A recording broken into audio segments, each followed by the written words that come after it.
నమస్కారం. ప్రతి ఉద్యోగానికి ఒక జాబ్ డిస్క్రిప్షన్ ఉంటుంది కదా, అలాగే మన కేంద్ర ప్రభుత్వానికి కూడా ఒక అధికారిక జాబ్ డిస్క్రిప్షన్ ఉంది. అదే మన రాజ్యాంగంలోని ఆర్టికల్ 73. సో ఈరోజు మనం దాని గురించే వివరంగా సులభంగా తెలుసుకోబోతున్నాం. ఓకే, మరి ఈరోజు మన ప్రయాణం ఎలా ఉండబోతోందంటే, ముందుగా అసలు ప్రభుత్వ జాబ్ డిస్క్రిప్షన్ ఏంటో చూస్తాం. తర్వాత ఈ కార్యనిర్వాహక అధికారం అనే మాటకు అర్థం తెలుసుకుని కేంద్ర, రాష్ట్రాల మధ్య అధికారాల బ్యాలెన్స్ ఎలా ఉంటుందో చూద్దాం. సరే, ఆర్టికల్ 73ను అర్థం చేసుకోవాలంటే ఏవో పెద్ద పెద్ద పదాలు వద్దు. మన రోజువారీ జీవితంలోంచి కొన్ని సింపుల్ ప్రశ్నలతో మొదలుపెడదాం. అప్పుడే క్లియర్గా అర్థమవుతుంది.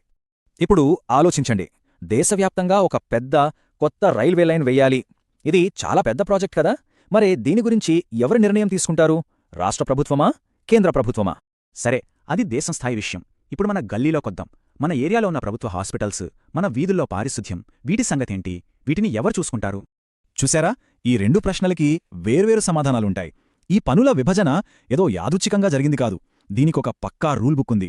ఆ రూల్ బుక్కే మన రాజ్యాంగంలోని ఆర్టికల్ 73 అన్నమాట. సరే, ఈ ఆర్టికల్ 73 మొత్తానికి గుండెలాంటి ఒక పదముంది. అదే కార్యనిర్వాహక అధికారం, లేదా ఇంగ్లీష్లో ఎగ్జిక్యూటివ్ పవర్. అసలేంటి ఈ పవర్? దానికదేంటో చూద్దాం రండి.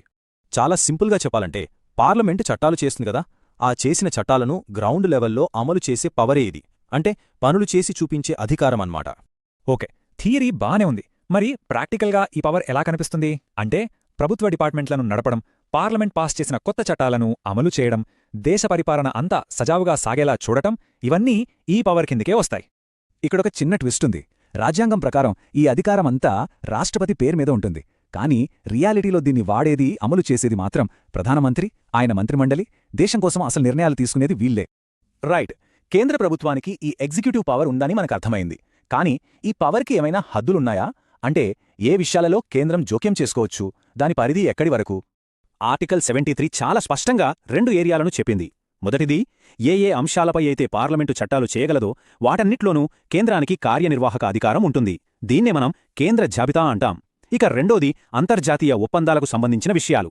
ఉదాహరణకు చూడండి, దేశ రక్షణ, ఇతర దేశాలతో సంబంధాలు, రైల్వేలు, కరెన్సీ, అణుశక్తి, ఇవన్నీ దేశం మొత్తానికి సంబంధించినవి.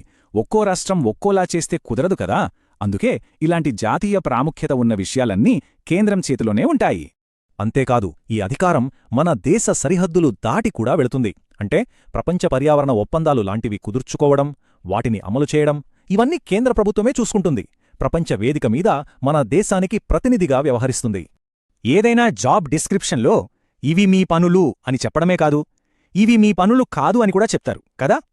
అలాగే ఆర్టికల్ 73 కేంద్రం ఏం చెయ్యాలో చెప్పడంతో పాటు ఎక్కడ ఆగాలి అంటే రాష్ట్రాల హద్దులను ఎక్కడ గౌరవించాలో కూడా చెబుతుంది.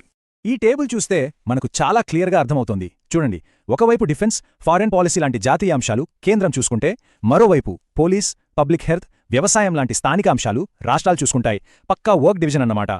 ఇందులో ఉన్న అసలు రూల్ ఏంటంటే, సాధారణ పరిస్థితుల్లో రాష్ట్ర జాబితాలోని అంశాల్లో కేంద్ర ప్రభుత్వం జోక్యం చేసుకోకూడదు. ఇదే మన దేశ సమాఖ్య వ్యవస్థకు ప్రాణం లాంటిది. అంటే సెంటరు, స్టేట్సు తమ తమ పరిధిలో పనిచేసుకుంటూ దేశాన్ని కలిసి ముందుకు తీసుకెళ్లడం.